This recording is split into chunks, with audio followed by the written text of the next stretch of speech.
राजस्थान में बसे पगलापुर की बात है, जहां रोज की तपती किरणें जमीन में दरारें पैदा करती हैं, साथ ही पेड़ पौधों को सुखा देती हैं।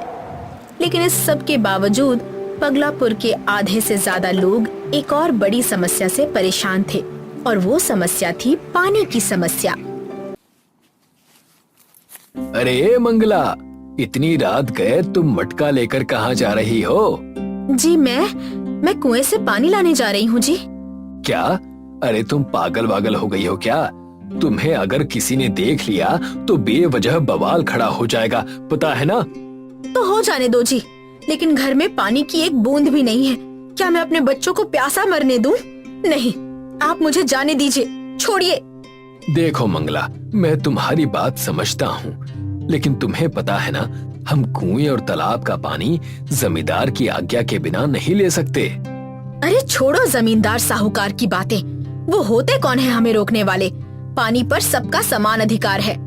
देखो, तुम्हारी बात सही है, लेकिन तुम ये भूल रही हो कि अगर गलती से भी किसी को पता चला कि हमने जमींदार की आज्ञा के बिना पानी लिया है, तो उसकी सजा हमें भुगतनी पड़ेगी, हमारे बच्चों को भी।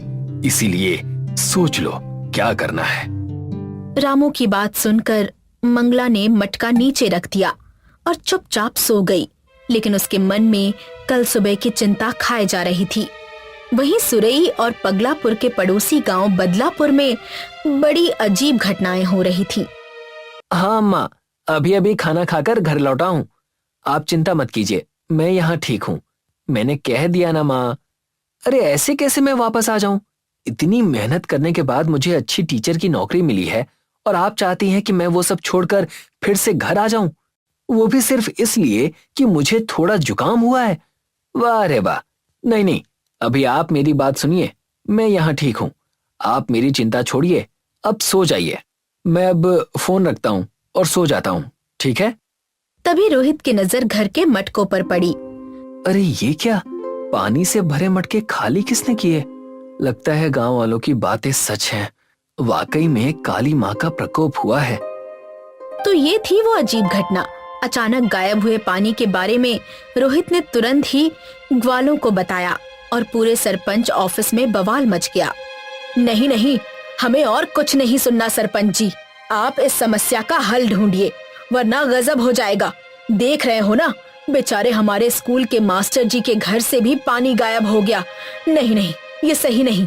आप जल्द से जल्द गांव के काली माँ के मंदिर में हवन करवाइए। ये जरूर काली माँ का प्रकोप है, वरना ऐसे कभी पानी गायब होता है क्या? हाँ सही है, हवन करवाइए, हवन करवाइए। गांव वालों के बीच मची गड़बड़ देखकर सरपंच जी घबरा गए। उन्हें कुछ समझ नहीं आ रहा था। तभी रोहित को एक बात याद आई, जिससे पानी गायब होने का राज पता चल सकता था। रुको रुको, देखो, शांत हो जाओ। देखो, हमारे गांव में जो अजीब घटनाएं हो रही हैं, उससे हम परेशान हैं। लेकिन ऐसी स्थिति में अगर हमने शांति से काम नहीं लिया तो हम इसका हल नहीं निकाल पाएंगे। और रही बात काली माँ के प्रकोप की, तो मुझे नहीं लगता कि ऐसा कुछ हुआ है। काली माँ का प्रकोप नहीं तो क्या है ये? ऐसे अचानक पानी गायब होता है क्या? होता है, अगर उसे चोरी किया गया हो तो। क्या? चोरी? हाँ, चोरी। रोहित के मुंह से चोरी की बात सुनकर सब दंग रह गए। आखिर सोने चांदी के जमाने में कोई पानी क्यों चोरी करेगा भला? रोहित बेटा, ये तुम क्या कह रहे हो? पानी की चोरी कौन करेगा और क्यों करेगा? क्यों करेगा ये तो मुझे भी नहीं पता सरपंच जी, लेकिन हाँ, मैं ये दावे के साथ कह सकता हूँ कि गांव में जो ये घटनाएं हो रही हैं, उसके पीछे जरूर किसी इंसान का हाथ है। आप ही सोचिए ना, हम सबके घर से देर रात अचानक भरा हुआ पानी गायब हो रहा है, लेकिन ये सब एक साथ नहीं बल्कि बारी बारी से हो रहा है, और सिर्फ उन्हीं के घर से जिनके घर पर कोई नहीं होता। कभी मेरे घर तो कभी आपके घर। अगर काली माँ का प्रकोप होता तो सबके साथ एक साथ होता, ना कि बारी बारी से। इसीलिए मुझे लगता है कि इसके पीछे किसी इंसान का ही हाथ है। रोहित जी की बात सुनकर सरपंच जी शांत हो गए। साथ ही सभी गांव वाले भी रोहित से सहमत हो गए। अब शुरू हुआ खेल पानी चोर को पकड़ने का। अगली रात रोहित के कहने पर सरपंच जी ने अपने घर को ताला लगाकर बाहर जाने का नाटक किया और जैसा रोहित ने सोचा था वैसा ही हुआ। गांव का पानी चोर पकड़ा गया। नहीं नहीं, मुझे छोड़ दो, मुझे छोड़ दो, मैंने कोई गुनाह नहीं किया, मुझे छोड़ दो। हाय रे हाय, देखो तो कैसे मुंह उठाकर बोल रहा है, शर्म नहीं आती तुम्हें? छोड़ दो बोल रहा है। एक तो लोगों के घर का पानी चुराते हो और ऊपर से कहते हो कि मैंने कोई गुनाह नहीं किया। तुम्हें पता है तुमने कितना बड़ा पाप किया है? क्या पाप? नहीं नहीं, मैंने कोई पाप नहीं किया। मैंने जो कुछ भी किया वो मजबूरी में किया, मुझे माफ कर दो। लोगों के घर में घुसकर पानी चुराना, इसमें कैसी मजबूरी है? बताता हूँ, सब बताता हूँ। इसकी शुरुआत 6 महीने पहले हुई, जब मैं अपने कर्ज की किश्त फिर से नहीं चुका पाया। क्या कहा? पैसे नहीं है? जी मालिक, पैसे नहीं है। इस महीने जितनी भी आमदनी हुई थी वो सारी मेरे बेटे राजू की बीमारी में खर्च हो गई, इसीलिए मैं इस बार भी कर्ज की किश्त नहीं चुका सकता। देखो, मुझे ये सब नहीं सुनना। 5 साल से तुमने एक भी किश्त समय पर नहीं दी और पिछले कुछ महीनों से तो वो भी नहीं दे रहे हो। अगर ऐसा ही चलता रहा तो पता है ना क्या होगा। जी मालिक, जानता हूँ, लेकिन मैं क्या करूँ? मेरा बेटा 6 महीनों से बीमार है। कितना इलाज कराया फिर भी उस पर कोई असर नहीं हो रहा, बल्कि उसकी हालत और भी बिगड़ती जा रही है। इस वजह से मुझे नहीं लगता कि आने वाले कुछ महीनों में भी मैं आपको आपकी किश्त दे पाऊंगा। क्या तुम किश्त नहीं दोगे? अब बस बहुत हुआ, तुम ऐसे नहीं मानोगे। अगर कर्ज चुका नहीं सकते तो लेते क्यों हो? नहीं, अब तो मैं अपना कर्ज तुमसे लेकर ही रहूंगा। आज से तुम गांव में किसी भी कुएं, तालाब या नदी से पानी नहीं ले पाओगे। तुम इस गांव का पानी नहीं पियोगे और अगर पीना हो तो उसके पैसे देने होंगे। क्या पैसे? नहीं नहीं मालिक, ऐसा मत कीजिए। मेरे बच्चे, बीवी और मैं, हम सब बिना पानी के मर जाएंगे।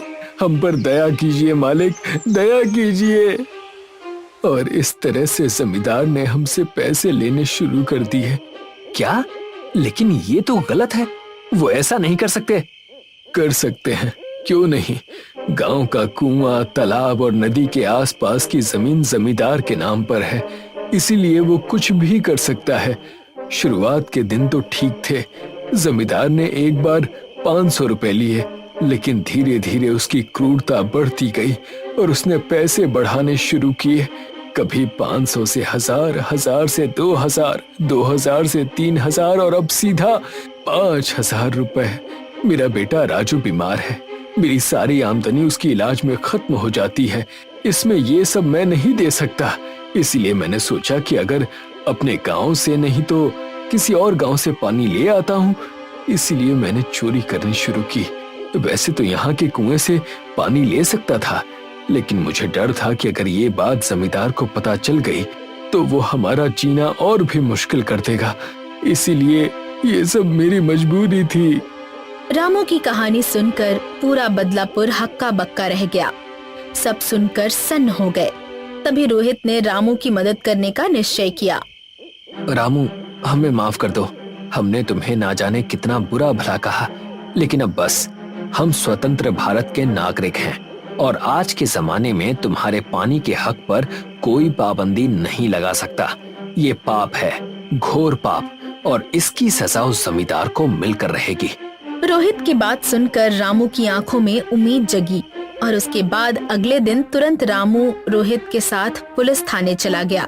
उसने जमींदार की क्रूरता के खिलाफ शिकायत दर्ज की, जिसके चलते पुलिस ने तुरंत उस जमींदार को पकड़कर जेल के अंदर डाल दिया और साथ ही रोहित की मदद से रामू का कर्ज भी माफ करवा दिया।